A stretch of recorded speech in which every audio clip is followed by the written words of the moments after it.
This is Genesis with Sozo Education and Beauty Supply, and I'm going to take you into my world. Super confusing one, but this was in the interest of color, essentially. So I'm going to start off here. Like, holy mother of goodness. Okay, so Nurture Soap, or handmade now, sorry, Nurture handmade, as it says up here, has a color blender chart on here of which you could come and take any one of the different micas that they have or whatever and put them together and see how they would blend to be able to help you custom mix things. However, there's only 2 and 2 options, so this would mean 3 parts of the alpine green to 1 part of the atomic orange mica. So I was on a quest to deal with all of the different dyes. So I'm just going to pick, a couple of them here, dyes, and really see how many I could get. Not just combining 2 of them, but what if we combined 3 different colors and different ones to try to get as many different color options as I possibly could. Is this crazy? Probably. However, what I first did was, we'll come over here, I took screenshots of all of the different combinations that you could have between all of the different dyes that they have. And I recently discovered that they had an indigo powder. So I did incorporate that into this one again. And then I printed this off so that way I would have a guide by my station to be able to work with. I just ordered the indigo powder, so we'll see how well it mixes. It does say online that you can mix it for bath bombs, but I'm not sure, because if it's going to be like their neon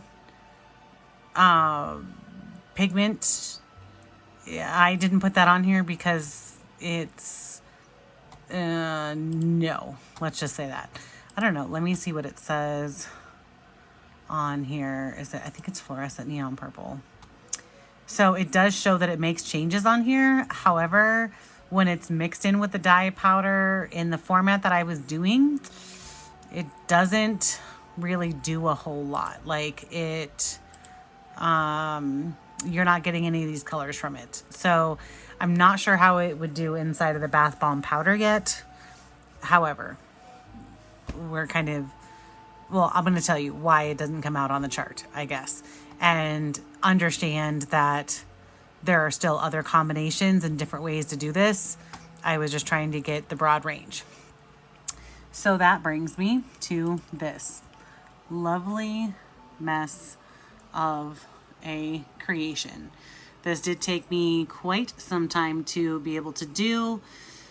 So yeah, I started off with the basic color chart here with yellow 5, yellow 6, red 40, red 27, neon purple, the blue 1, and green. And by the way, this is like, I think I said it before, but I don't know. This is the only neon that is allowed into bath bombs. So that is why I chose to put it into this chart. This chart does not have indigo because I did not know if it would, I didn't know about it before I started doing this chart. So if when I get it, if it works out, I will add it into this chart of craziness. So up to this point, basically, this is all kind of a normal chart. And then I decided to take the color blends that I would have. So for instance, this is the first mix of what 1 micro scoop of yellow 6 and 1 micro scoop of yellow 5 would equal, and I put it up here. And then the next new color I made, 1 micro scoop of 40 and 1 of yellow, and I put it up at the top of the chart. And I continued to do so till I had this gigantic mess. And I figured I did not have to go down because that might be a whole lot. And I just wanted to see how much like this combination of like a third set of colors would make. However, what I found out is that they triple themselves. I found this out as I was making it. I did not think of it ahead of time because to me, I'm, mixing all these different combinations. So I then went through the whole chart and color coded. So basically this square right here mixed with this square right here, and then mix it like these are all the same exact mix, even though there's like a different one up at the top. And, and really thinking about it, I guess it makes sense that that it would repeat itself 3 times, but I don't want to mix and have 3 bottles of the same color. So I went through the entire chart and found a pattern of which I was able to very quickly go through and just use random colors. So I printed this out to use it as a guide, and basically I am only going to mix and fill in on my empty sheet all of these colors and one of all of these that triple themselves. So it'll basically kind of be in like this steppy thing as well as these diagonals right here. So the next thing that you see will be me making this chart. And at this point in time, like I said, I have not incorporated the indigo into here. So if it becomes a thing once I get it, then I will, refill in for all of this crap as well. And my hope was just to be able to see more of the different colors that we could make, so we could have a broader range of embeds or whatever else you use your dyes for. And it's hard to see what colors you're making. So, moving on. Here we go with the quote unquote fun part. Although since I ended up having to redo this like 5 times, I think, as I discovered the doubles when I was making this and had to go back and gray out the whole entire thing and make a few more adjustments, it was definitely quite the process. So I am torn between, if I even want to go through and do more color options. So instead of it just being a combination of the 3 different ones, maybe extend this sheet out a little bit further and see what it would be if you had 4 different of the colors together. However, right now I think I am done with it until I maybe get some more feedback and give these different things a try, essentially. So you are going to see me skip over some of the ones that look like they're supposed to be filled in, and it'll make more sense once I show you the very final results of this at the end, because I discovered all of the doubles, and so I cleaned up the whole entire chart by doing it, again and again as I figured them out. So my intent was to only go through and make all of the bottles of just the most minimal amount of the combinations as I was going through here. Each of the bottles that I did for just experimental purposes had 2 grams of water in them, and then the other mixture of whatever the chart led me to be able to do for that particular square. Now, this is not going to be exact to what it would be when you get it into your mixture.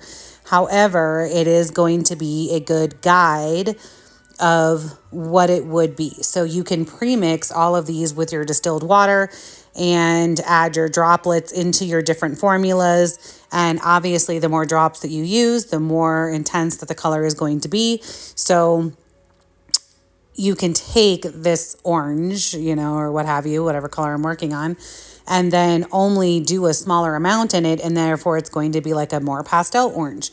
But if you are seeking that more intense color, like this one was kind of like a navy bluish color, that you can get it more intense if you just added more into it.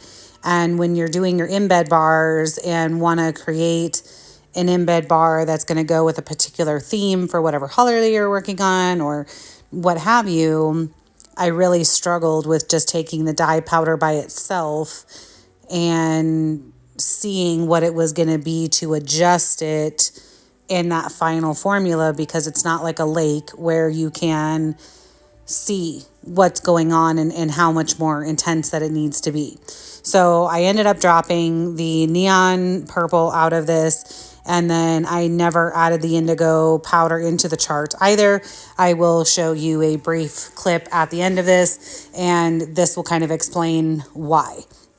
Both of them come as a already like color that you can see. So I feel like they would be more suited or better suited for the end result versus a specific embed, because the embeds you want to be a very bright contrasting color from what the outside colors would be to make the show of the bath bomb even more intense. Also, I use these for my scrub cubes and really anything else that I want to have some type of dye in, and it's much more controlled since you can literally do just one drop at a time. And a lot of times for my shower bombs that I make, you can just add like one drop to the side of the container and kind of slowly mix it in, and it'll create a swirled pattern in there, intensifying the design without really having to do anything. So I find that these are absolutely perfect for a lot of reasons. And once I find out what my colors that I'll be using the most will be, I'll just have them sitting out on my counter as like a permanent type of display, essentially. And it'll be much easier to pick and choose as you go. So I hope this helps. And if you guys want any of these charts to be able to make your own, I can gladly, all this is all it is an Excel spreadsheet. And I put it onto watercolor paper so that way it does not warp the paper as much as you are working. So I have no problem sharing these with you guys. And if anybody has any tips or something that they have done to create their own chart with the dyes, please let me know. Like, this project has been so long, and I would love to be able to get some feedback for us to have some visuals on what these dyes look like in combination with each other.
I just wanted to quickly show the reason why I decided not to use the neon powder or the indigo powder into the experiment that I was doing.